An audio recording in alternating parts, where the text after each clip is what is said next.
Tire o seu tablet, o seu computador, o seu smartphone, o seu portátil. Calma. Não precisa de ter cuidado. Só para informar que já pode ouvir a Rádio Essencial em todo o lado, em todo o mundo. Em www.radioessencial.co.ao. Rádio Essencial, uma rádio de palavra, e a palavra circula na internet.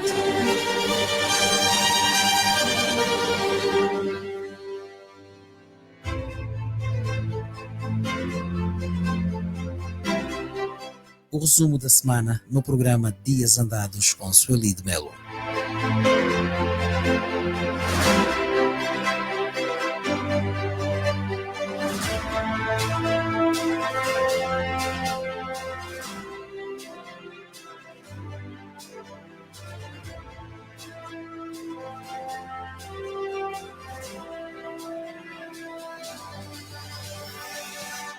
No ano passado, o Dias Andados fez o exercício de contagem das viagens do Presidente da República. Isso foi em setembro e já se contavam uma dúzia de deslocações do chefe de Estado. Este ano o mesmo exercício é feito, mais cedo, mas já se contam a mesma dúzia de viagens nos primeiros 6 meses de 2024. Em janeiro, depois de ter regressado das polémicas férias a Seychelles, João Lourenço foi à RDC para a cerimónia de investidura de Félix Tshisekedi.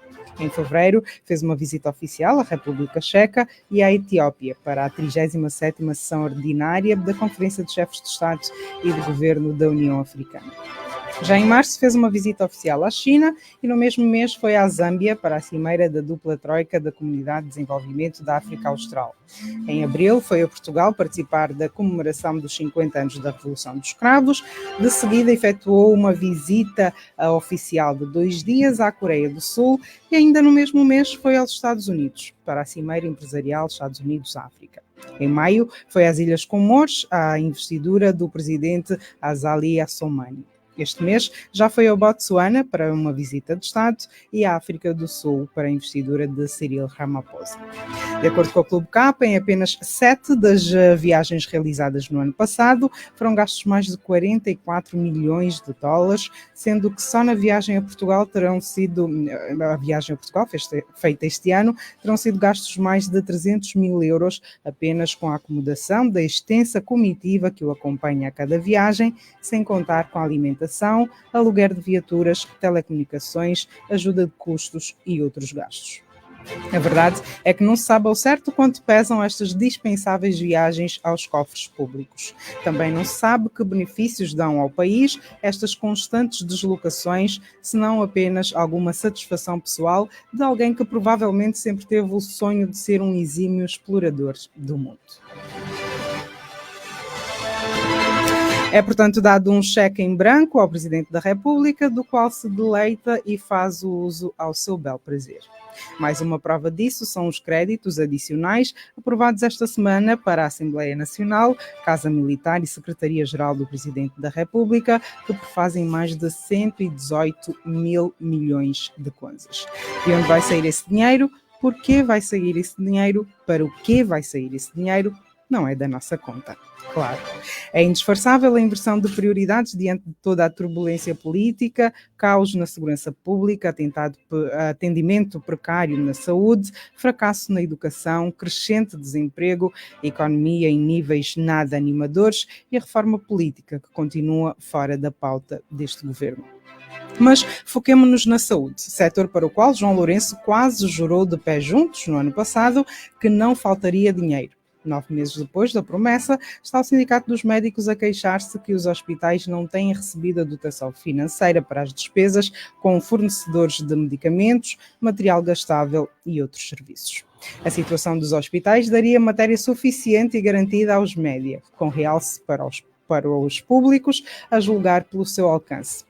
Todos os hospitais em Angola passam por carências. Se não é falta de espaço, é atendimento deficiente, longas filas de espera, falta de especialistas, serviço de triagem duvidoso, falta de leitos, falta de ambulâncias e por aí vai. mas os médias estatais optam por servir de relações públicas do governo e do MPLA. É pelo menos a conclusão a que chegou o movimento cívico Mudei, que divulgou esta semana a concentração alarmante da agenda governativa e do MPLA nos serviços de informação das TPAs da Vida, RNA e Jornal de Angola. Entre novembro de 2023 e janeiro de 2024, o governo ocupou 48,7% dos espaços noticiosos. Já nas matérias ligadas aos partidos políticos, o MPLA abarcou quase 80%. Estes dados certamente não são novidade para ninguém, mas ressuscitam a velha questão sobre a serventia da entidade vocacionada a fiscalizar o desempenho da comunicação social, que é quem de facto devia fazer esse trabalho, mas parece estar nocauteada e apenas a sugar parte do erário que devia ser alocada a outros fins com maior utilidade. Para completar o cúmulo da sem-vergonhice da semana, o Presidente do Tribunal Supremo defendeu a celeridade na tramitação de processos de vandalização de bens públicos. O mesmo que tem quibutos de denúncias sobre si, cujos supostos atos são também uma forma de vandalização, mas que não só não permite que haja celeridade no tratamento, como impede que isso aconteça. Mas atenção, a comédia não se fica por aí. Segundo Joel Leonardo, deve ser tudo mediante processos justos no quadro do princípio da legalidade democrática. É para rir ou para chorar? Vamos saber o que pensa Evaristo Moasa. O resumo semanal da atualidade passa por aqui. A política, a economia, as polémicas, o rumo do país, as decisões em análise, todas as sextas-feiras, no final da tarde, com o diretor do jornal Valor Económico, Evaristo Moasa. Rádio Essencial, uma opinião com valor. Boa tarde, Evaristo Moasa. Boa tarde, Felipe Melo. Boa tarde, ouvintes do Essencial. Muito bem, começamos a análise dos temas da semana com o tema da vandalização dos bens e serviços públicos, cuja proposta foi aprovada na generalidade pelo Parlamento. Os deputados concordam com a responsabilização criminal de 3 a 25 anos para quem atentar contra a segurança dos bens e serviços públicos. Vai, de facto, inibir a vandalização? Boa tarde mais uma vez. Bem, eu... depois de já me ter pronunciado N vezes sobre esse tema, resta muito pouco para dizer, porque nós estamos aparentemente perante o tal crónico problema de nos concentrarmos essencialmente nas consequências e não nas causas dos problemas, não é? Pelo que não tenho a menor dúvida de que é mais uma lei que está naturalmente, que vai completar o leque daquelas que já existem, mas como é moda também, como nós sabemos, deverá ter em princípio uma utilização discricionária e nós não podemos perder de vista o contexto político em que esta legislação específica nasce.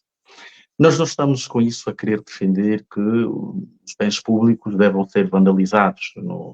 Não faz qualquer sentido qualquer cidadão com a mínima, sei lá, o mínimo nível de sanidade jamais poderia defender qualquer coisa nesses termos. Entretanto, nós sabemos que existem circunstâncias muito específicas que de alguma maneira propiciam algum tipo de vandalismo. Nós já falamos sobre isso. E eu penso que é sobretudo para estas circunstâncias que esta lei está pensada. Quando se produz uma lei, a ideia que se tem, porque as leis criam instituições, não é? As leis criam padrões de comportamento, e são padrões de comportamento estáveis e permanentes no tempo, não é? Quando se cria uma lei, as leis são criadas sempre com uma expectativa de médio e longo prazo, naturalmente, com os ajustes que elas que elas devem estar sujeitas, mas há algumas leis, e isso parece um bocado tendencioso, que surgem para responder a preocupações muito específicas, mas que não podem ser deixadas ler no quadro de toda uma conjuntura política que o país vive. Lembro-me das vezes em que nós discutimos esta matéria, termos referido exemplos como, imagina que alguém parta, por exemplo, o vidro de um autocarro numa manifestação e ter uma penalização eventualmente até superior a crimes potencialmente mais graves e que aportam consequências mais pesadas do ponto de vista do interesse público, do ponto de vista até do erário, não é? De modo que esta lei surge num contexto muito particular, num contexto político muito particular, que não pode ser efetivamente ignorado, não é?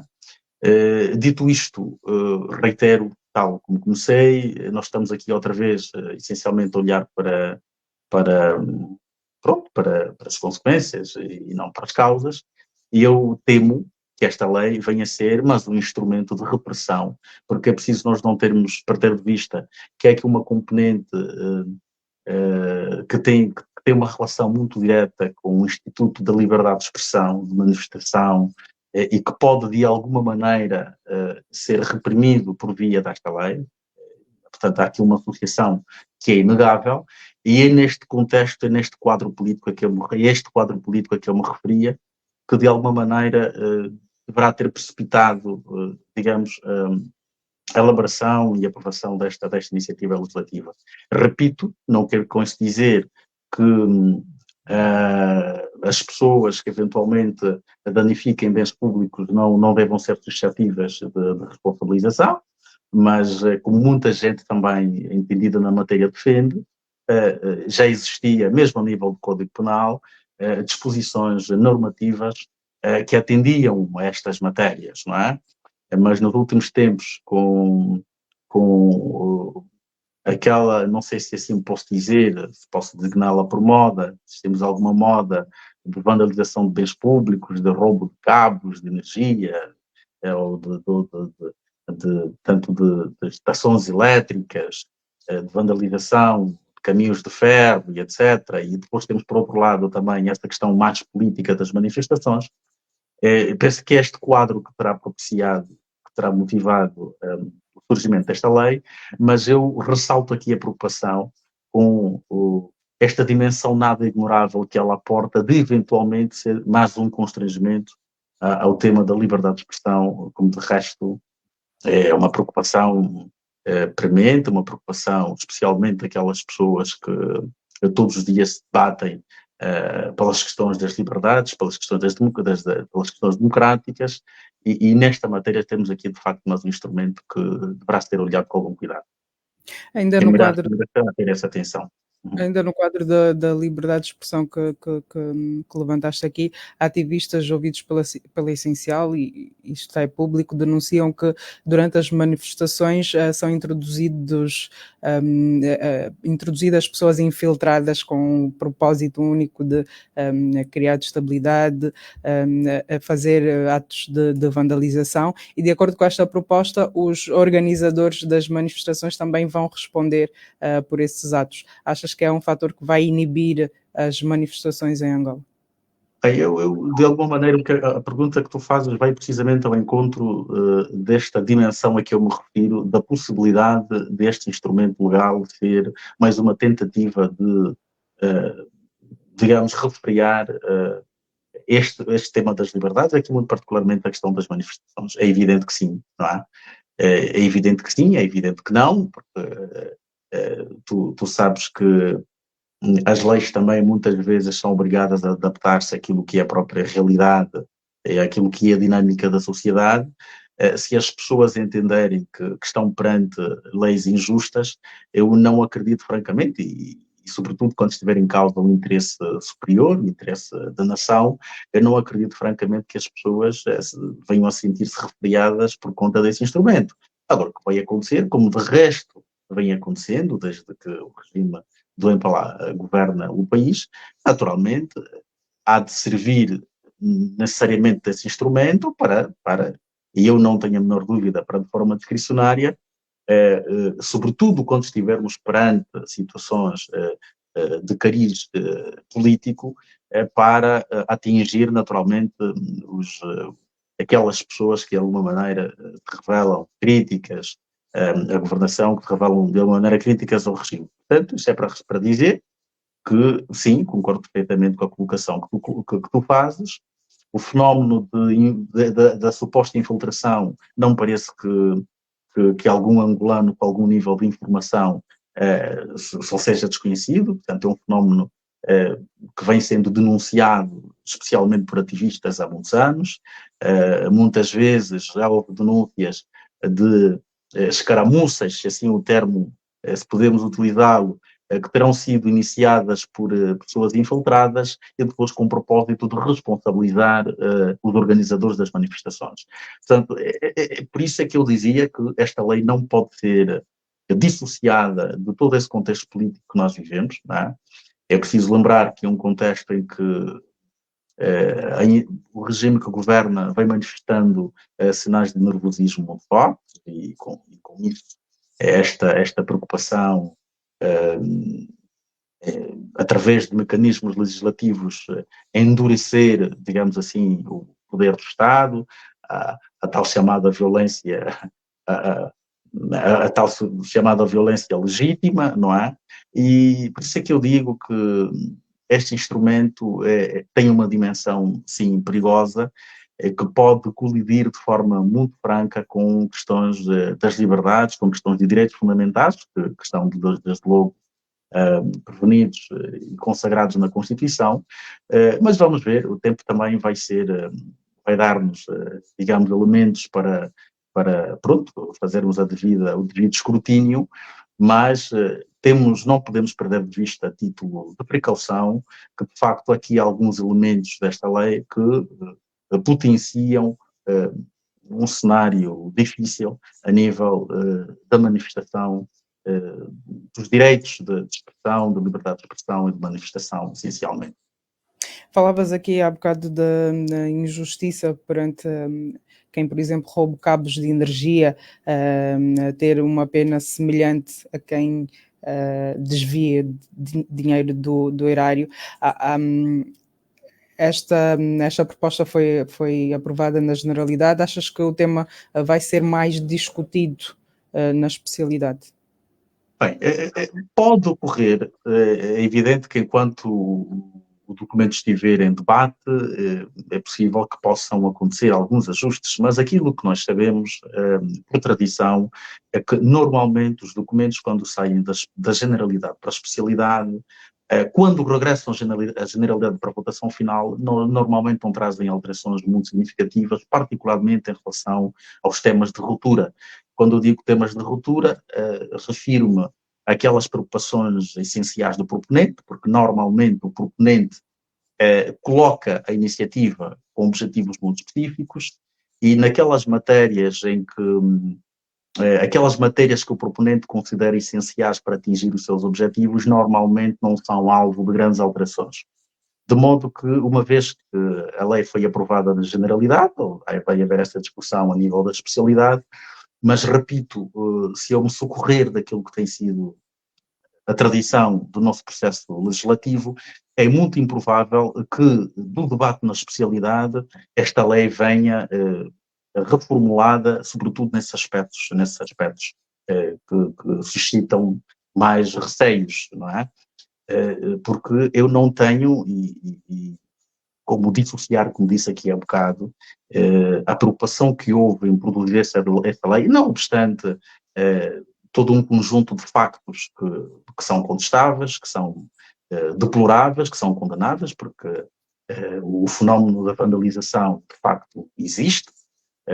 Nós não podemos negar isso, com custos sobredimensionados que pesam no erário, mas, repito, nós não podemos perder de vista que já existiam disposições legais através das quais pessoas que eventualmente, ou estas pessoas que têm cometido as tais vandalizações, uma vez apanhadas, uma vez encontradas pelas autoridades, já existiam mecanismos que permitiam a responsabilização destas pessoas. Portanto, a necessidade que houve desta lei mais específica não pode ser, repito, não pode ser dissociada de todo este quadro que nos mostra um regime que vai mostrando sinais de endurecimento, nomeadamente através de instrumentos legais e não só. E é por isso que eu digo que esta lei traz preocupações importantes. Espero que, francamente, a nível da especialidade, estes receios possam ser, e especialmente por parte da oposição, nomeadamente a oposição útil, porque não podemos perder de vista que esta é uma proposta do governo, portanto, não é um projeto de lei, uma iniciativa de lei, uma iniciativa do governo. O proponente, como dizia há bocado,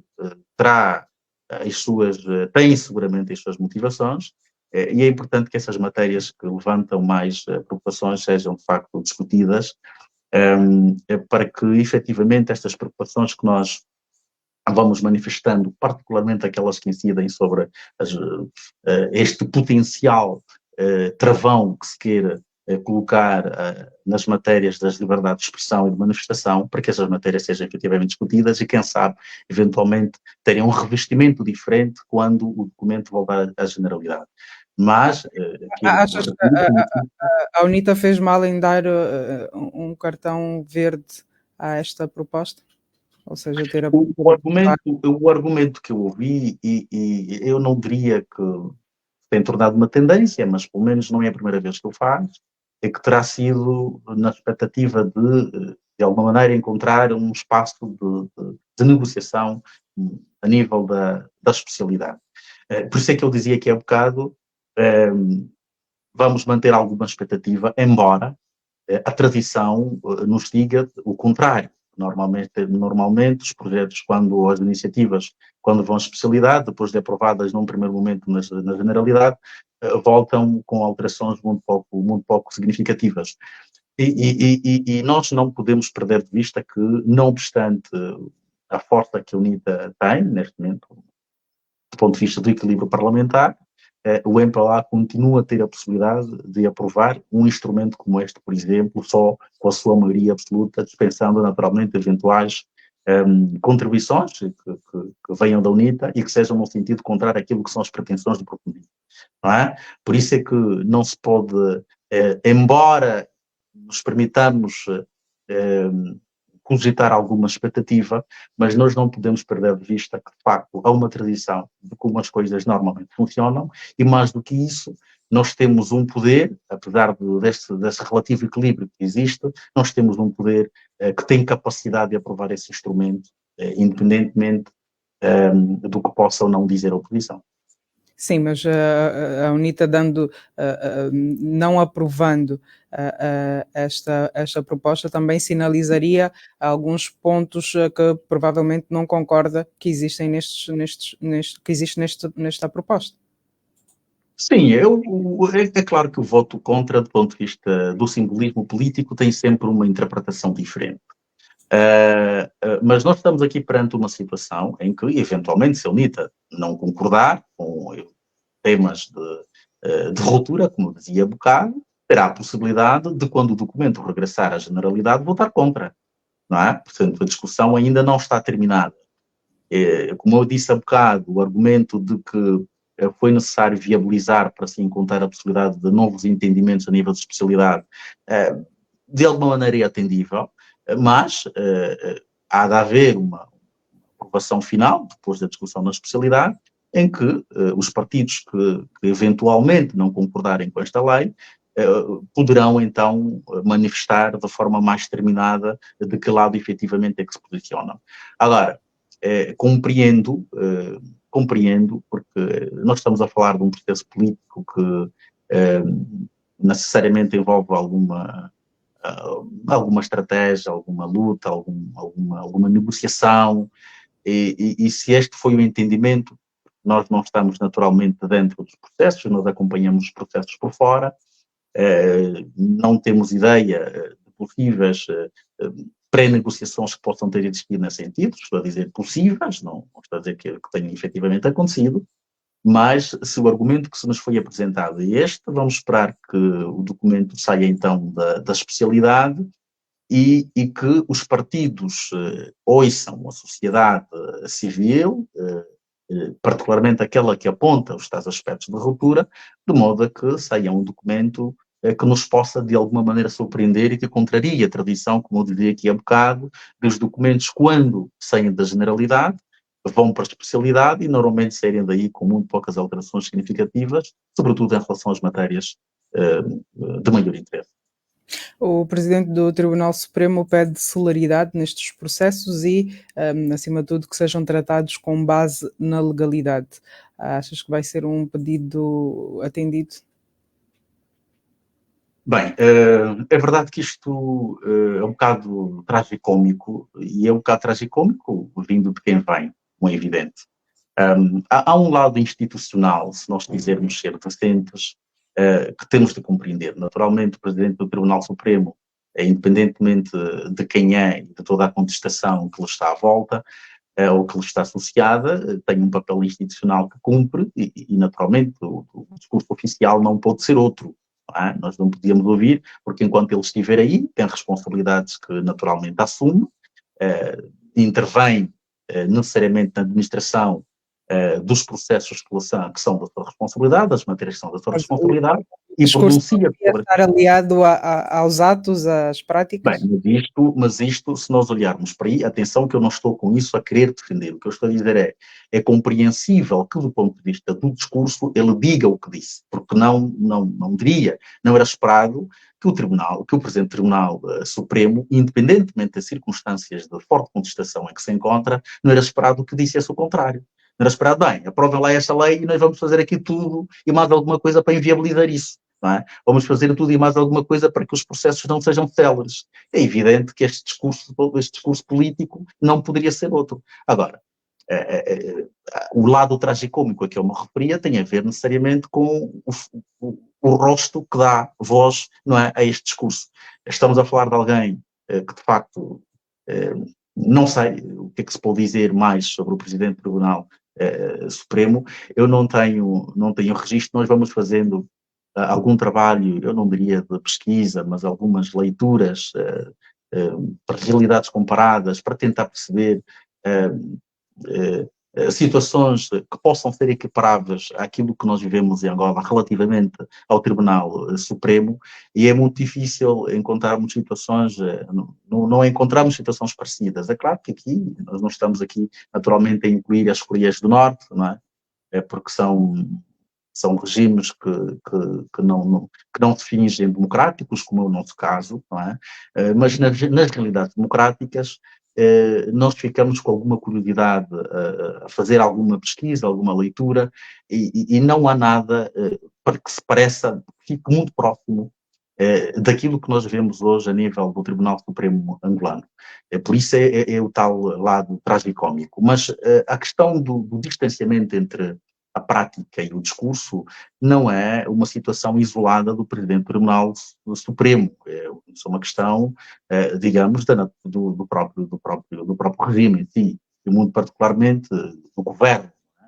Ninguém é mais useiro e vezeiro de um discurso que está efetivamente muito distanciado daquilo que é a efetivação da governação no dia a dia. Portanto, nós temos uma governação que viola literalmente todos os dias vários preceitos, vários princípios e normas constitucionais, não é?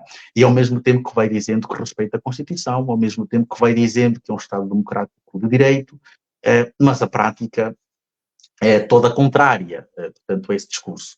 De modo que termos o Presidente do Tribunal Supremo, Sr. João Leonardo, dizer o que diz, não é nada que nos deva surpreender, pelo contrário, teria sido surpreendente se ele dissesse o contrário, não é? Se ele dissesse qualquer coisa como aquilo que eu dizia há bocado, bem, vamos fazer tudo para que os processos não sejam céleres. Isso sim é que seria, porventura, notícia, que seria, porventura, escandaloso. Aqui este comentário tem o seu espaço só pelo facto de nós termos um presidente que, efetivamente, do Tribunal Supremo, no caso, sobre o qual pesam inúmeras, eu não diria acusações, porque, do ponto de vista técnico, a acusação é feita pela Procuradoria-Geral da República, e tanto quanto nós sabemos, até hoje não existe propriamente uma acusação contra o Presidente do Tribunal Supremo, mas pelo menos existem sobre quem pesam muitas denúncias de todo o tipo de prevaricação que se pode imaginar e que não se pode imaginar. Portanto, é só por isso que, de facto, abrimos aqui espaço para este comentário, porque numa situação normal teria sido um comentário perfeitamente pacífico e até digno só de elogios, como é evidente. Agora, dito isto também, é preciso olharmos para outra questão.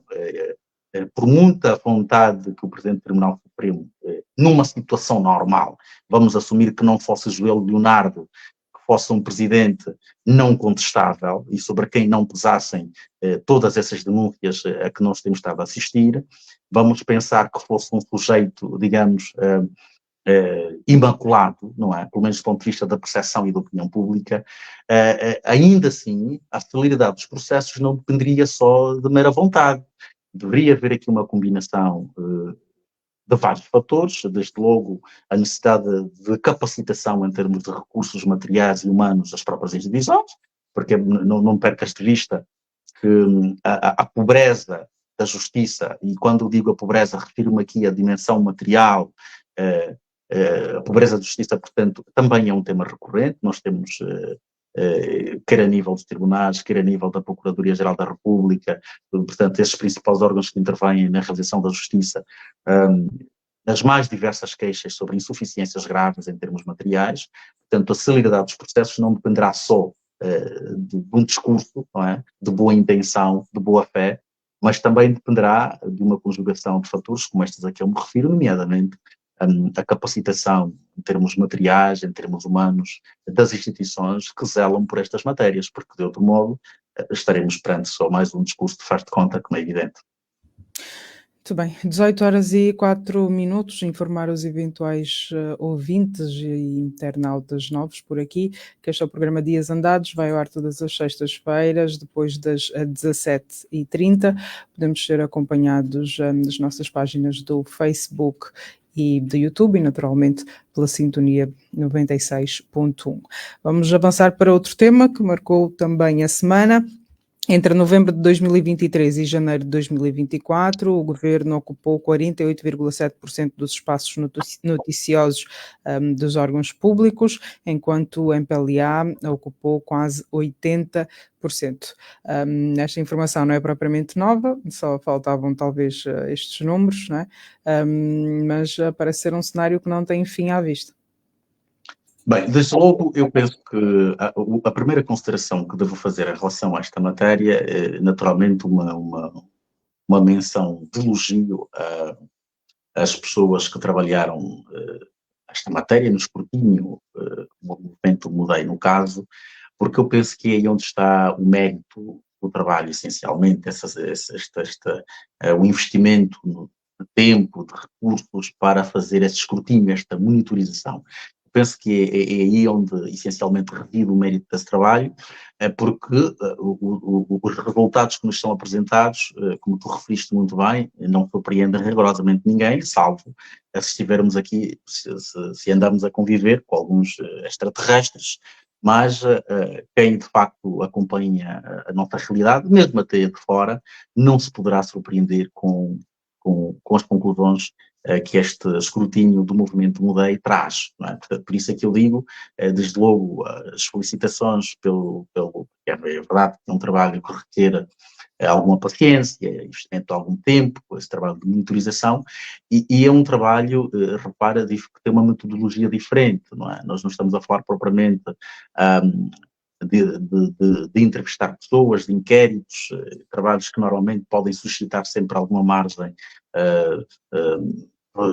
de erro, que suscitam normalmente margens que implicam necessariamente margens de erro, porque há sempre uma dose de objetividade associada às opiniões das pessoas. Neste caso estamos a falar de um trabalho de monitorização, essencialmente os serviços de informação dos principais órgãos públicos.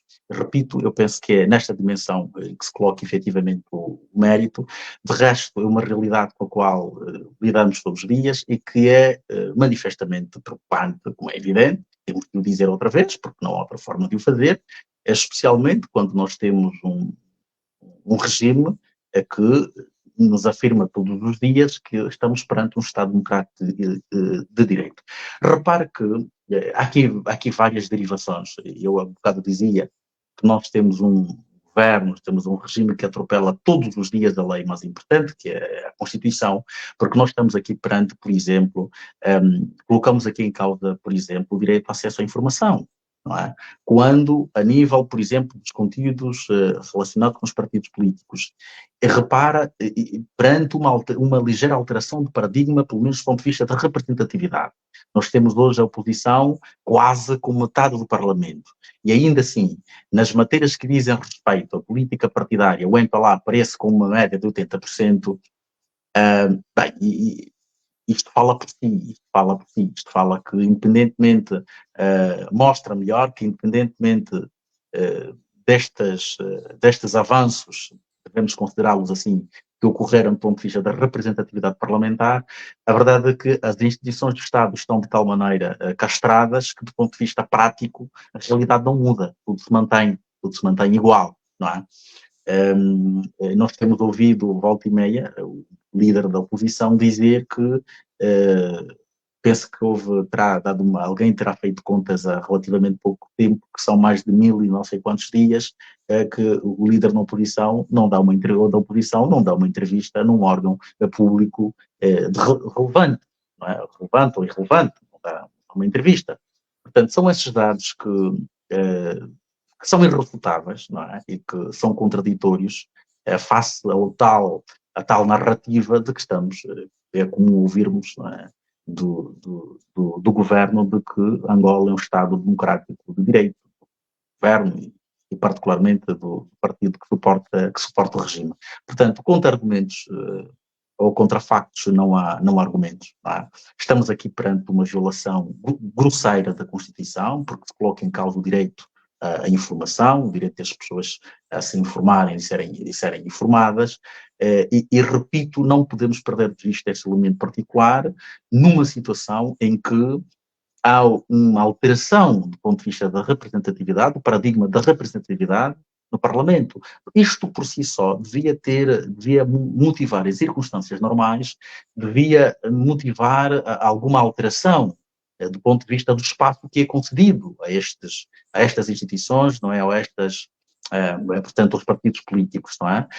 Não mudou nada, não mudou nada e como dizia, eu volto outra vez à questão do mérito, porque nós muitas vezes fazemos afirmações a acusar naturalmente o facto de haver essa discriminação sem qualquer paralelo e muitas vezes somos confrontados de forma absolutamente cínica com respostas ou comentários do tipo, e quais são os dados que tens, não é? E quais são os dados? Vocês só falam por falar, não é?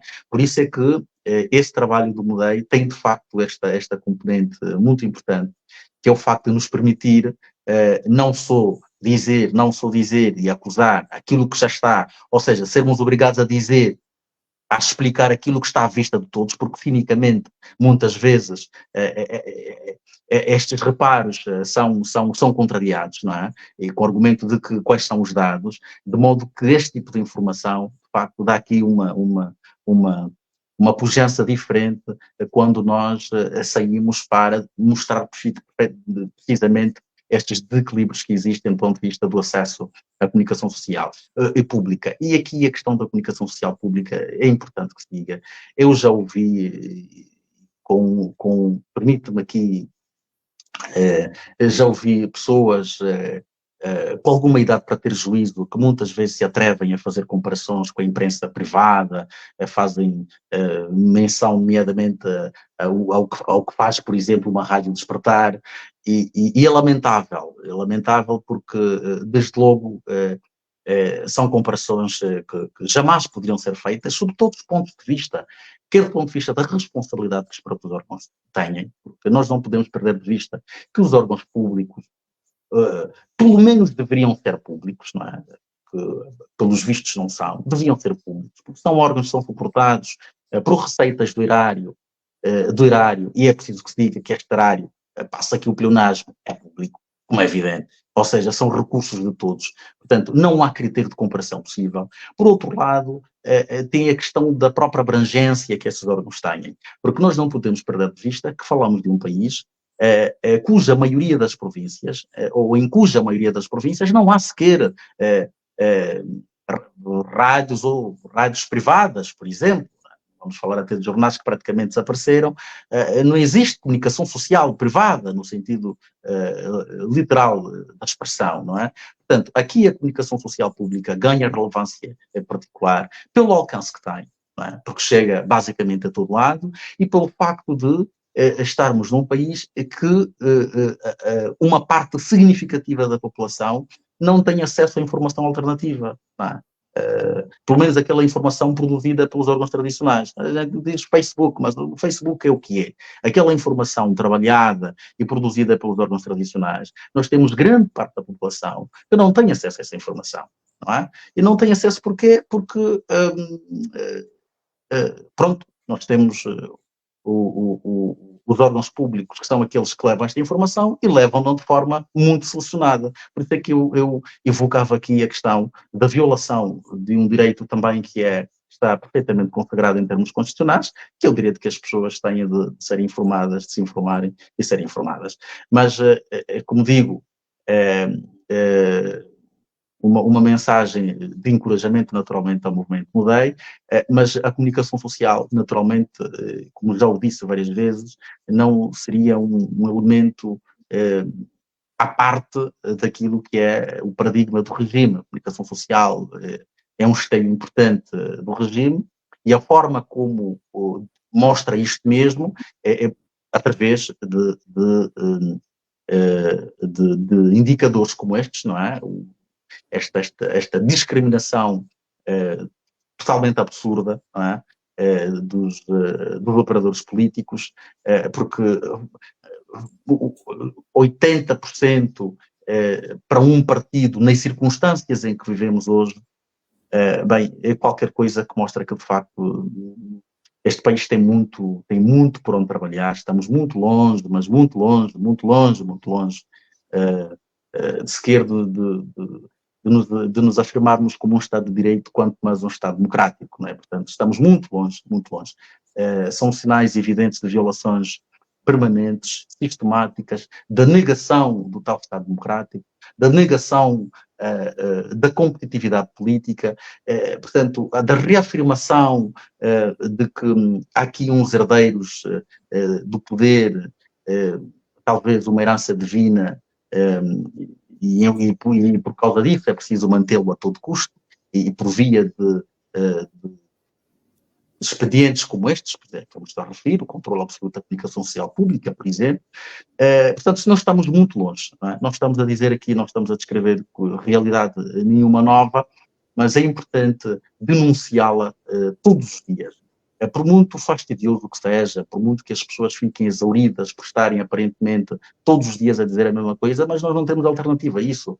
Estas realidades têm de ser permanentemente denunciadas, porque as pessoas têm de ser todos os dias esclarecidas, têm de ser alertadas para os perigos que, efetivamente, este tipo de sociedade que nos está a ser oferecida representa, não é? Por isso, estes atropelos, estes desequilíbrios, portanto, têm de ser necessariamente denunciados, e quem nos dera que tivéssemos mas instituições como o Movimento Mudei que tivessem capacidade, disponibilidade de recursos para trabalhar em matérias como estas e se calhar até com um nível de profundidade ainda superior àquele que nos foi apresentado.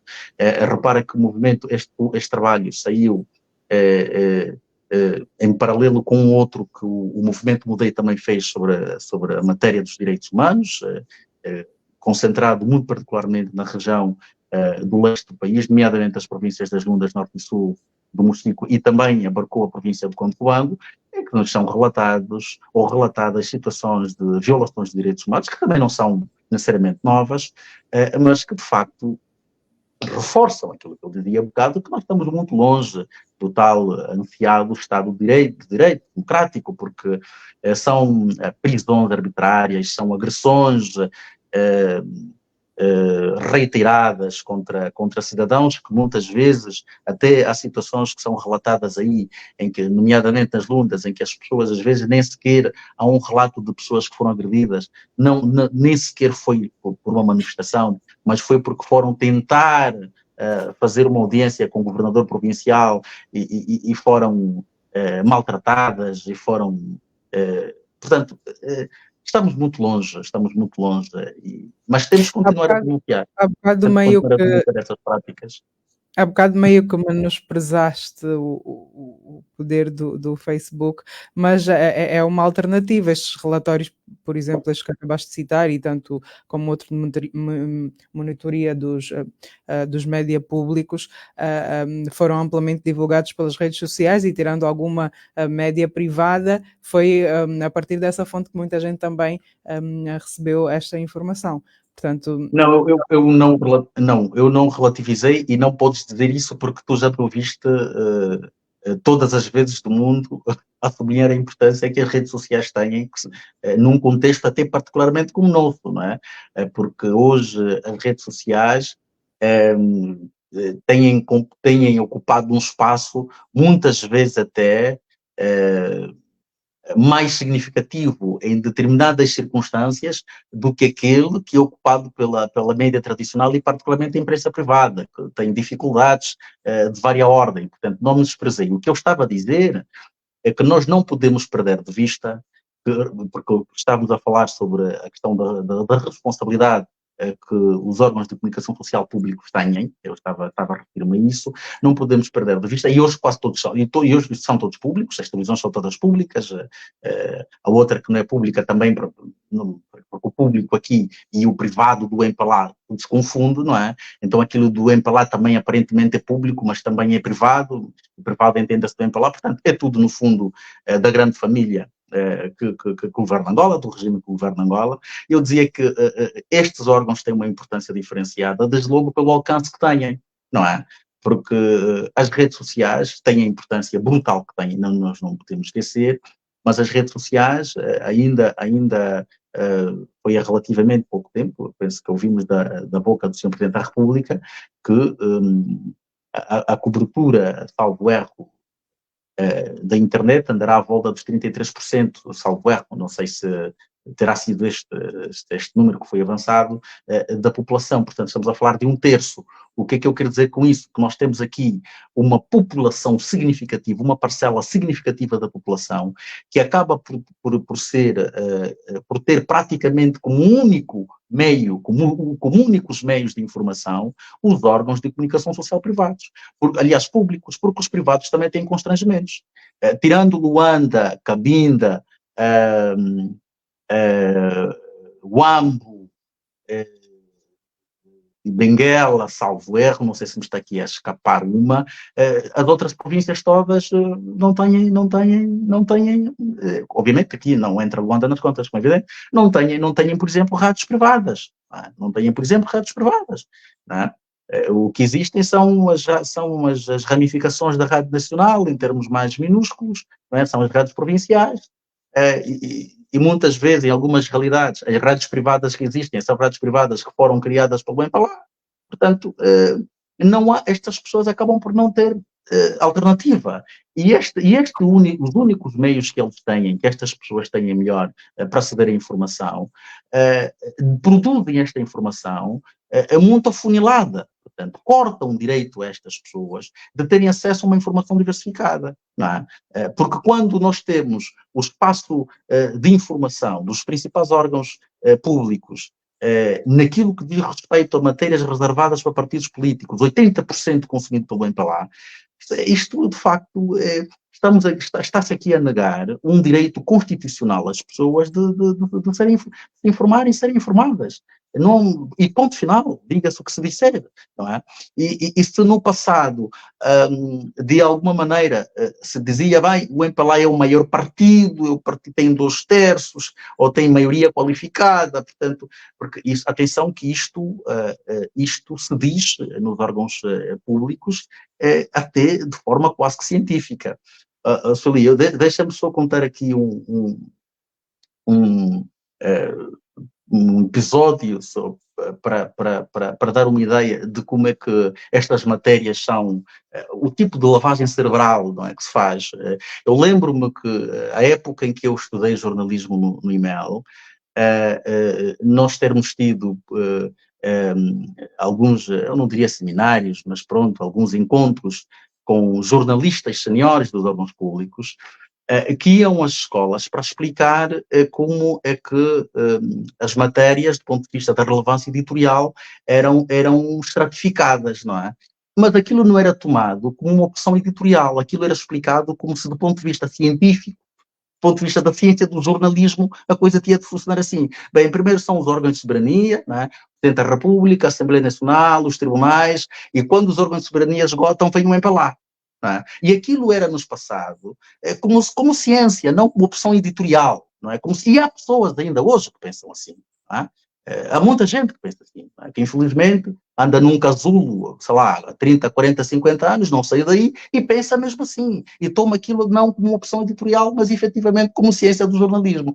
Por isso é que eu dizia que essa responsabilidade que esses órgãos têm, que é absolutamente diferenciada, não era para relativizar a importância das redes, muito pelo contrário, as redes sociais têm hoje, especialmente os espaços urbanos, onde se concentra também a população mais reivindicativa, mais contestatária. As redes sociais são veículos extremamente importantes, nada negligenciáveis, mas a Constituição trata os angolanos, ou pelo menos pressupõe que os angolanos devem ser tratados da mesma maneira, pelo menos em relação a quase todos os direitos e deveres e obrigações, não é? Nomeadamente aqui o direito à informação, do direito à informação.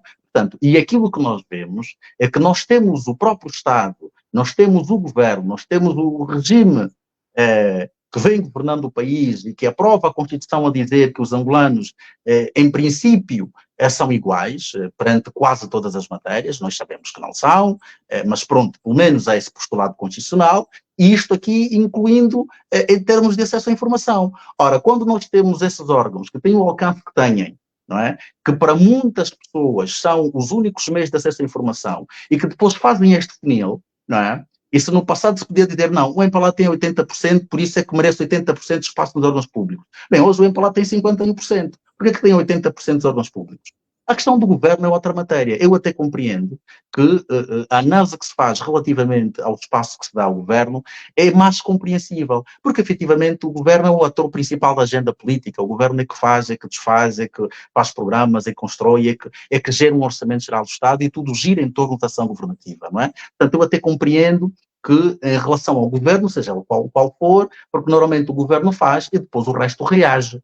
Não é? Isto acontece assim, basicamente, em todo lado, até nas realidades mais democráticas. Portanto, eu compreendo o espaço diferenciado que o governo tem, por razões óbvias, porque é o governo que tem a ação governativa, é o governo que implementa projetos, é o governo que faz e desfaz, mas não é compreensível quando esta análise é transposta ou é transferida para a questão do espaço que se concede aos partidos políticos. Portanto, a única conclusão a que se pode chegar é que, efetivamente, estamos perante uma realidade que não muda, apesar daquilo que eu disse há bocado, de termos tido aqui uma alteração no paradigma da representatividade, mas a verdade é que, pelo menos em termos numéricos, mas a verdade é que em termos práticos, e temos aqui os números a demonstrá-lo, não há alteração nenhuma, pelo contrário, eu não sei se, porventura, e é uma pena que eu não tenha dados comparativos para elucidar isto, não sei até que ponto é que eventualmente não teremos regredido em relação a esta matéria do acesso dos partidos políticos na oposição aos órgãos públicos. Falavas aqui em dados estatísticos, mas apesar disso tudo, Angola foi o único país lusófono em África que subiu no índice de liberdade de imprensa em 2024. Estes dados, estas questões não entram para as contas quando se analisa a liberdade de imprensa? Bem, nós quando olhamos para estes relatórios, nós temos que olhar para estes relatórios com algum cuidado. Porque muitas vezes a subida de um país não decorre necessariamente de transformações que este país tenha feito. Muitas vezes decorre de precalços que os outros terão cometido. Isso acontece muito. Não é? Muitas vezes estas oscilações, não porque o país fez por merecer, mas porque um ou outro que estava relativamente bem posicionado cometeu alguns erros, baixa no índice e nós, por demérito dos outros e não por mérito próprio, acabamos por ganhar um ou outro espaço. Porque nós temos que nos confrontar com a realidade. Não é? E este relatório do MUDEI vem dizer precisamente isto, E muitos destes relatórios, por um lado, têm de ser lidos na perspectiva que eu me referi, mas por outro lado também às vezes trazem alguns tipos de equívocos, não é? Porque às vezes partir do princípio, por exemplo, de que, bem, no período entre janeiro e março não houve nenhum jornalista detido, pronto, então isto quer dizer que a liberdade de imprensa melhorou. Não melhorou coisa nenhuma, não é? É preciso olharmos depois quantos processos de calúnia e difamação existem contra jornalistas e que existem pendurados nos tribunais, nas procuradorias. É preciso olhar para isso, não é? É preciso percebermos até que tipo de ameaças é que pesam, que tipo de ameaças é que pesam sobre as pessoas que tentam exercer esta atividade com algum nível de independência. Não é? Nós temos jornalistas angolanos neste momento, e são matérias que não são suficientemente exploradas, que estão literalmente, que fugiram literalmente de Angola, porque se sentiam acossados todos os dias, não é? E fazem as suas contribuições a partir de fora, dizem o que dizem, tentam contribuir, mas tiveram literalmente de abandonar o país porque corriam riscos sérios de terem processos à perna por delitos de opinião ou por uma... Quer dizer, nós temos coisas verdadeiramente caricatas neste país, não é? Nós temos jornalistas em Angola que foram processados por retomarem matérias de outros órgãos. Isto é qualquer coisa, no mínimo esquizofrénica. E temos mesmo, já tivemos casos destes. Eu estou lembrado, por exemplo, é verdade que depois acabou absolvido, do caso do Mariano Braz, por exemplo, no processo que teve com Rafael Marques, não é? Quer dizer, é um jornalista que se limita praticamente a reproduzir uma matéria de um outro órgão, mas também acaba responsabilizado, não é? Portanto, nós temos que olhar para isto. Nós temos que olhar para que tipo de legislação é que está a ser aprovada em prol ou não da liberdade de imprensa e da liberdade de expressão de uma forma geral. Portanto, são estes elementos concretos, são estes elementos objetivos, são estes números muito concretos como os que eu mudei atrás, que nos permitem fazer leituras mais objetivas e não leituras de percepções, não é? Porque nós sabemos o país em que nós vivemos e nós sabemos quais são os constrangimentos que a comunicação social vive. E depois há constrangimentos de outro nível, não é? Há constrangimentos, por exemplo, no plano económico. Os órgãos privados, a maior parte, passa por dificuldades graves, porque não existe, por exemplo, um mercado suficientemente robusto que os suporte em termos, por exemplo, de publicidade, isso por um lado, mas por outro, porque o Estado, que assumiu responsabilidades legais, nunca as quis assumir, nunca as assumiu e aparentemente nunca as vai assumir, pelo menos enquanto for gerido pelo governo do Empalá. Portanto, são estas dimensões todas, não é, que têm de ser trazidas em cima da mesa quando nós queremos olhar para o panorama da comunicação social. Não basta ver se durante um período de 3 ou 4 ou 5 ou 6 meses se houve ou não houve um outro jornalista que eventualmente tenha sido detido ou não. Não é? Portanto, nós temos que olhar para isso com muita objetividade. Por isso é que eu dizia que... E felicitava aqui o movimento Mudei, porque efetivamente são matérias como estas que desfazem a narrativa de que estamos efetivamente a melhorar. Porque é o mesmo na ausência de dados, mas por responsabilidades até profissionais e por ossos do ofício, nós temos mais ou menos ideia, se nós recuarmos no tempo, que tipo de acesso é que os partidos políticos na oposição tinham a nível dos órgãos de comunicação social públicos.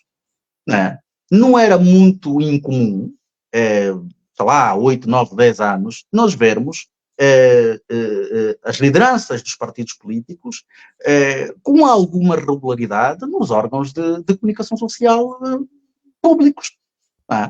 E públicos e até os privados também com alguma inclinação, digamos, para o regime. Portanto, Mandatos de João Lourenço pioraram. Não, por isso é que eu dizia, e é que onde eu sou confrontado com a questão do apresenta lá os dados. Infelizmente, este trabalho, este escrutínio eu não o fiz, para apresentar aqui dados, por exemplo, que nos permitam fazer aqui uma frição comparativa entre aquilo que acontecia há pelo menos 8, 9, 10 anos, passa aquilo que está a acontecer agora. Mas todo angolano que acompanha a comunicação social pública tem memórias de que efetivamente houve um período em que os partidos na oposição, mesmo com o domínio avassalador do MPLA, né, porque o MPLA sempre passou comícios em direto, sempre passou, os da oposição passam uns 12 minutos, mas o do MPLA passa, não é? O comício todo, desde a montagem das baterias até a hora em que o Presidente da República do MPLA sobe no carro, não é? Sobe na viatura para sair embora, não é? Portanto, isto sempre houve, é verdade, mas também temos memória de um período em que efetivamente a oposição tinha uma presença, eu diria, mais assinalável na imprensa pública, nomeadamente em espaços de entrevistas, nomeadamente em espaços de debate, coisa que reduziu drasticamente, a olhos vistos.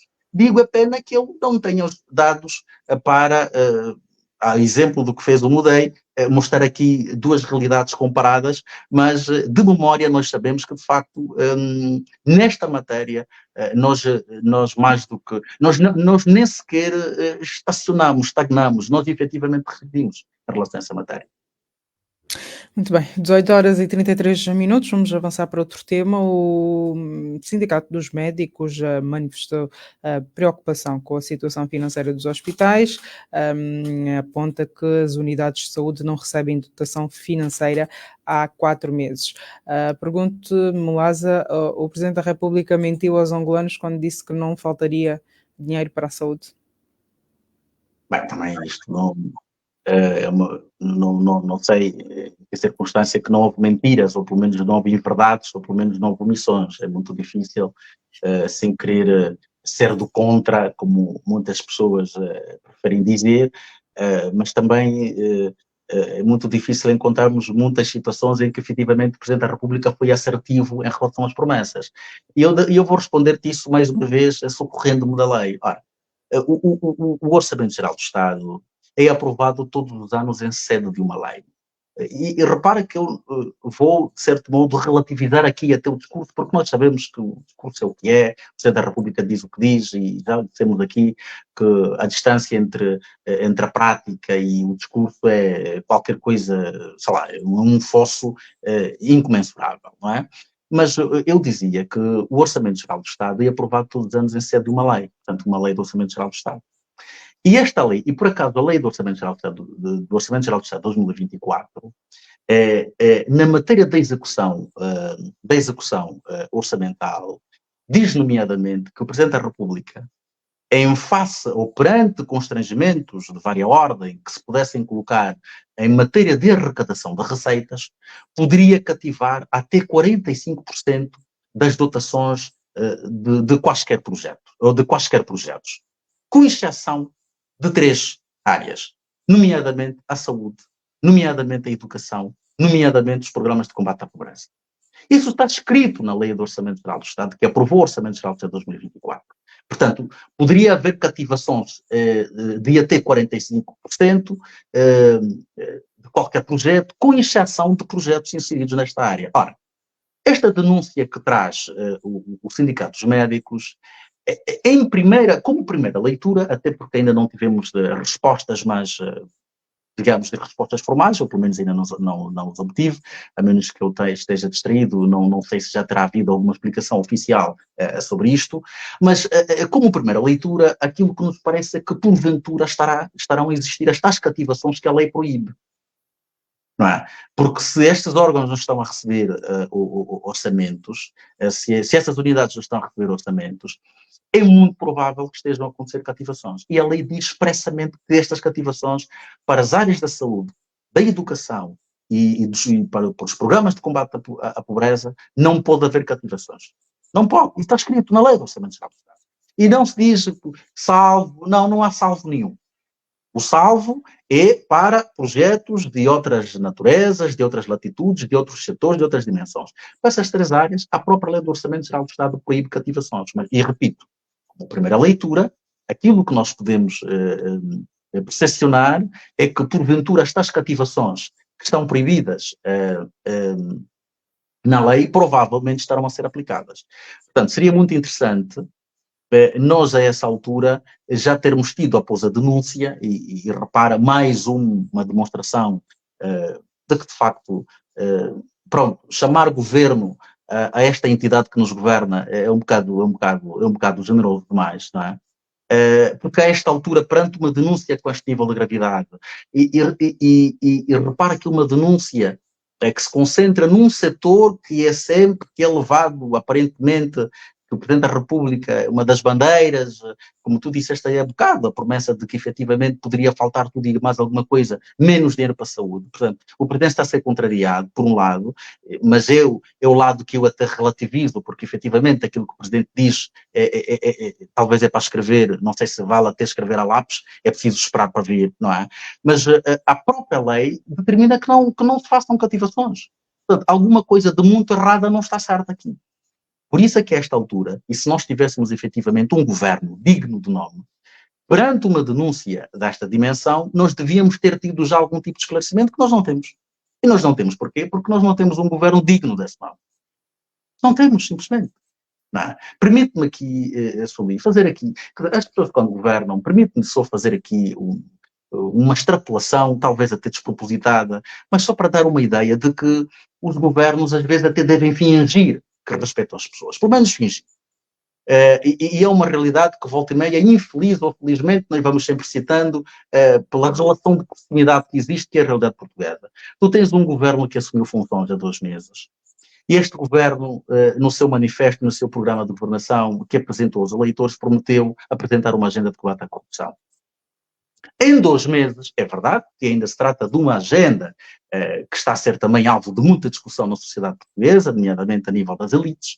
Ainda é uma agenda, portanto, é um plano de intenções, é uma lista de intenções, mas em 2 meses, este governo, com todas as críticas que ainda são perfeitamente legítimas e que podem ser feitas em torno dos princípios que foram enunciados, mas em 2 meses apresentou uma agenda, prometeu e apresentou uma agenda. Ora, esta é a minha agenda de combate à corrupção com 32 pontos. Vamos trabalhar nestas matérias.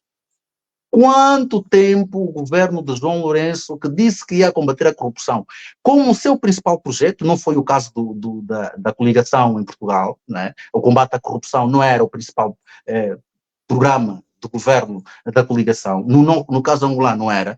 Quanto tempo nós esperamos para ver uma agenda de combate à corrupção? Uma agenda escrita, uma lista de intenções. Quanto tempo nós esperamos e quanto tempo esperamos finalmente para nos ser apresentada qualquer coisa que se chama uma estratégia de combate à corrupção? Esta é a diferença efetiva que, quando eu dizia que às vezes, mesmo até a fingir, é importante fingir, quando se respeita ou quando se finge que se respeita o cidadão ou que se respeitam as pessoas que são governadas, pelo menos se deve fingir, não é? Pelo menos fingir. E não é isso que se passa. Por isso é que eu digo que chamar governo a esta entidade que nos governa, eu diria, até acaba por ser generoso demais, não é? Porque efetivamente o governo não sente essa responsabilidade e não o faz por merecer, não é? E sobretudo não o faz por merecer, não é? Portanto, vamos ver se nos são dadas algumas explicações a propósito do que está a acontecer na saúde, que é um setor que tem servido de bandeira da governação do Presidente, e lá está mais uma vez, para não sermos acusados de gostarmos só de criticar, é de facto um setor que o Presidente supostamente tem acarinhado, como supostamente tem acarinhado, e agora vem aqui a denúncia de que estamos há 5 ou 6 meses com os hospitais sem orçamentos. E naturalmente isto aqui é criar-se uma situação grave, porque pelo que eu percebi dos sindicatos médicos, os hospitais estão a fazer muita dívida, porque os fornecedores continuam naturalmente a fornecer os equipamentos hospitalares, os medicamentos e etc., está naturalmente aí a criar-se dívida que depois, de alguma maneira também, perante a dificuldade que o governo tem de cumprir com esses atrasados, de cumprir com estas dívidas, é mais problemas que estamos a criar também a nível do setor empresarial. Portanto, repara aqui como é que tudo isto gira em cadeia e como é que é uma verdadeira falácia a conversa de que efetivamente o setor da saúde é uma prioridade no governo de João Lourenço. Muito bem, vamos avançar, já não nos resta muito tempo. Este pedido de socorro é lançado na mesma semana em que o Presidente da República aprovou créditos adicionais para a Assembleia Nacional, Casa Militar e Secretaria do Presidente da República. Pode-se considerar que estamos perante uma indisciplina orçamental? Naturalmente, quer dizer, naturalmente, e deixa-me só que diga-te o seguinte: o Orçamento Geral do Estado, nós estamos em junho, portanto, o Orçamento Geral do Estado foi aprovado, vamos lá dizer, podemos afirmar isso há relativamente pouco tempo, uma vez que ainda estamos em junho, portanto, estamos na metade do ano. A Secretaria-Geral da República teve uma dotação orçamental de 25,3 mil milhões de kwanzas, portanto, no orçamento que foi aprovado, não é? E agora tem uma dotação suplementar de um crédito suplementar de 45 mil milhões, ou seja, quase o dobro. Não é? A Assembleia Nacional teve uma dotação de 41,1 mil milhões. Agora uma dotação suplementar de 43 mil, a Assembleia Nacional, daqui eu tenho estes dados, 30,9 mil milhões, certo? Bem, é claro que estamos perante, primeiro, eventualmente, leituras muito por alto, indisciplina orçamental, eventualmente incapacidade também de planificação.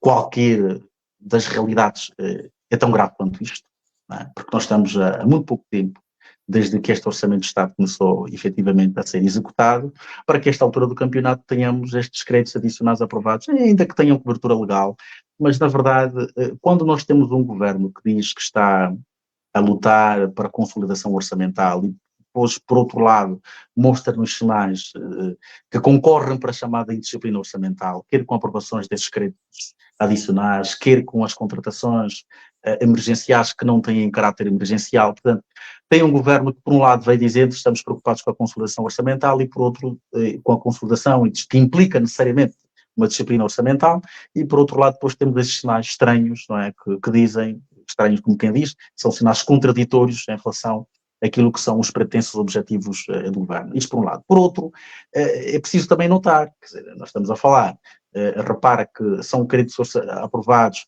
para a Assembleia, para a Casa Militar, para a Secretaria-Geral da Presidente da República, e são créditos, na sua maioria, para despesas operacionais, ou essencialmente para despesas operacionais. São para gastos operacionais, portanto, nós estamos a falar de despesas para despesa de capital, não é despesa de capital, é despesa operacional, são gastos operacionais, não é?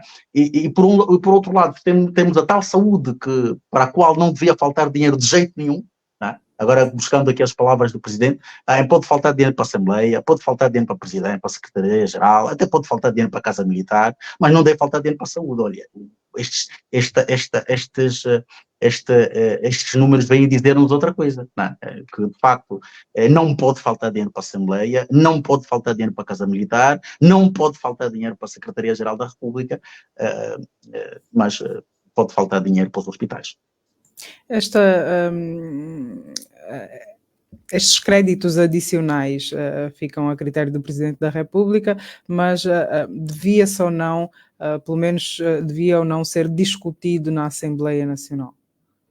Não, a questão é que quando o orçamento é aprovado, o orçamento é aprovado com uma série de prerrogativas que já são conferidas a partir do Presidente da República, não é? Este aqui é o grande problema, mas é um grande problema não necessariamente que este mecanismo não devesse existir, porque o Presidente da República, enquanto titular do Poder Executivo, tem de facto de ter a possibilidade de que, porque nós não podemos perder de vista que o orçamento o orçamento é um documento de previsões, não é? De estimativas, de receitas e de despesas, não é? Portanto, o titular do Poder Executivo, no nosso caso, tem de ter sempre alguma folga para, perante situações muito específicas, ter a possibilidade de aprovar créditos, de isto e mais aquilo. Não sendo situações muito... É perfeitamente... É aqui onde se coloca a questão. Está a ver? Portanto, por isso é que quando as leis, quando se quer fazer leis, de facto, exclusivamente no interesse público, as leis são feitas com algum cuidado. Deixa-me só dar-te aqui um outro exemplo a propósito do que dizia aqui há bocado. Não é? Há uma discussão que está a ser levantada agora a propósito da agenda que foi apresentada em Portugal, a tal agenda de combate à corrupção, e introduzisse um elemento que, por acaso, que já foi objeto de discussão em Angola, que tem a ver com a perda largada de bens. Mas qual é a diferença fundamental? Os portugueses agora estão a seguir uma diretiva da União Europeia. Mas esta perda largada só ocorre, primeiro, com decisão de um juiz, ainda que não exista um processo transitado em julgado, e no caso português há uma discussão muito grande se efetivamente qualquer iniciativa legislativa com estas características se vai ter de facto o acolhimento do Tribunal Constitucional, não é? Portanto, há essa discussão. De qualquer forma, estão a tentar introduzir uma diretiva europeia, mas repara as diferenças importantes. É que tem de haver decisão de um juiz. Um juiz tem de decidir. E este juiz tem de decidir perante provas irrefutáveis. Isso por um lado. Por outro, a perda só ocorre também em circunstâncias muito específicas, para que o juiz não tenha o poder de abusar do poder. Esta perda pode ocorrer perante, eventualmente, a morte do arguido, perante a morte do arguido, perante, eventualmente, uma incapacidade qualquer, de doença, uma doença que o incapacite, por exemplo, gravemente. Portanto, há aí circunstâncias muito específicas que estão pré-estabelecidas exatamente para que aquilo não se transforme numa salada, como é o caso da Angola, em que, de forma absolutamente selvática, não é? Porque nós não podemos perder de vista que esta diretiva, essa predisposição, colide com outras garantias fundamentais também do arguido, que tem que ver nomeadamente com a presunção de inocência. Porque também existem aqueles casos que nós sabemos, em que determinadas pessoas são acusadas, mas no fim de contas os tribunais concluem que efetivamente aquelas pessoas não são culpadas. Por isso é que esta diretiva é aplicada e a perda de bens ocorre em situações muito específicas, para que não haja abuso de poder. Nós, quando vamos copiar isso, copiamos sempre mal. Quando nos interessa copiar, copiamos mal. Copiamos tudo errado. Até copiamos mal. Não é? Portanto, isso é só para dizer, no fundo, que transportando essa questão para a Lei do Orçamento Geral do Estado, sim, o Presidente da República tem de poder ter, na qualidade de titular do Poder Executivo, alguma margem para efetivamente fazer ajustes orçamentais, para pedir créditos adicionais. Eu entendo que era importante que, a partir de um certo nível, independentemente daquilo que a lei diga, a partir de um certo nível era necessário que estes valores fossem aprovados, tivessem o beneplácito da Assembleia Nacional, independentemente do que a lei diga, era preciso determinar valores a partir dos quais, como se faz, por exemplo, com a questão dos contratos públicos. Não é? O que é que a lei diz sobre o tal visto prévio do Tribunal Constitucional? Portanto, os contratos aprovados, os contratos dos órgãos de soberania, com valores iguais ou superiores a 11 mil milhões de dólares, têm que ter o visto prévio do Tribunal de Contas. Dos demais órgãos, contratos com valores iguais ou superiores a 700 milhões de kwanzas, têm de ter o visto prévio. Portanto, a situação dos créditos do Presidente da República poderiam funcionar com a mesma lógica, a partir de determinados valores, independentemente desta discricionariedade que já existe, mas a partir de determinados valores, estes créditos adicionais deviam ser discutidos e aprovados necessariamente na Assembleia Nacional. Mas como tudo funciona a título emergencial, não é? Por isso é que se evita esse expediente também, em parte. Como tudo funciona a título emergencial, se os documentos tivessem de ir à Assembleia Nacional para serem aprovados, possivelmente eu já ouvi alguém dizer, também se correr assim o Presidente não vai governar, não é? Mas também nós sabemos que há lugares no mundo em que as despesas, determinado tipo de despesas, e até em regimes presidencialistas, não é? Ou presidenciais, em que determinado tipo de despesas que são aprovadas pelo Presidente da República passam necessariamente pelas câmaras, para terem o necessário beneplácito, porque senão não avançam, não é? Portanto, são estas coisas boas que nós, quando vamos emitir as leis, fazemos as coisas a nosso jeito, abandonamos aquelas que não dá, isso aqui é muito complicado, isso fica de parte. Copiamos só aquilo que nos interessa e normalmente sempre não necessariamente no interesse da proteção daquilo que é público, não é?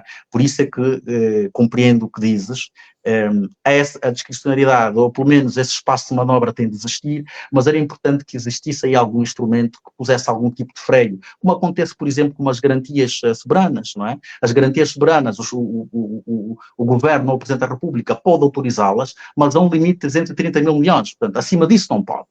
Não é? Portanto, estes créditos também poderiam ter esse tipo de tratamento para que se evitasse efetivamente que houvesse um abuso excessivo.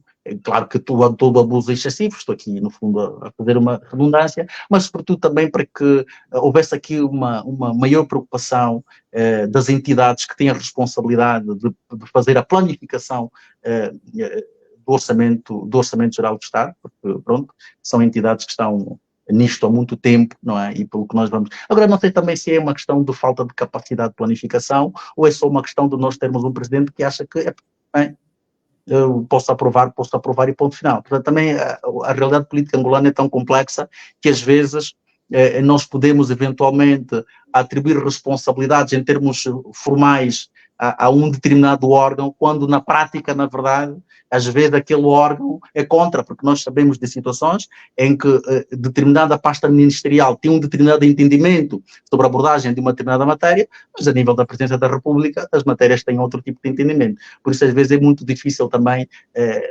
sacar responsabilidades de forma direta às pastas ministeriais. Por isso é que é muito mais fácil, até porque temos um governo tutelado por uma única pessoa, às vezes acaba por ser mais fácil dizer que a culpa é do Presidente da República. Dito isto, chegamos ao fim da análise da semana. Evaristo Mulaza, até a próxima. Até a próxima semana. O resumo semanal da atualidade passa por aqui. A política, a economia, as polémicas, o rumo do país, as decisões em análise. Todas as sextas-feiras, no final da tarde, com o diretor do jornal Valor Económico, Evaristo Mulaza. Rádio Essencial, uma opinião com valor.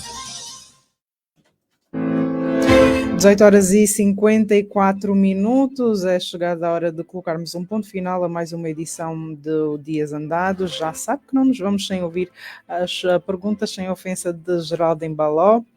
Da nossa parte é tudo. Este programa teve o apoio de Rita Fernando, Mercedes de Andrade e Nilton Ventura. A mesma equipa volta à próxima semana. Até lá. Passe bem. E agora, pergunto eu, com Geraldo Embaló, todas as sextas-feiras, depois das 17h30. Rádio Essencial, em 96.1, uma rádio de palavra. Perguntar não ofende. Seja bem-vindo, querido ouvinte, a este seu espaço onde perguntar não ofende, depois de uma semana em que a atualidade mundial foi marcada pelo aviso de Vladimir Putin, mais um, de que poderá enviar armas para a Coreia do Norte em retribuição pelo armamento da Ucrânia pela comunidade internacional. Mais armas para a mesma Coreia do Norte, que desde o final do mês passado já enviou mais de 1.300 balões cheios de excrementos e de lixo para a vizinha do Sul, em resposta ao que dizem ser propaganda do governo da Coreia do Sul contra o grande líder Kim Jong-un. É Pyongyang a inovar e a aliar o escoamento sanitário ao terrorismo de Estado.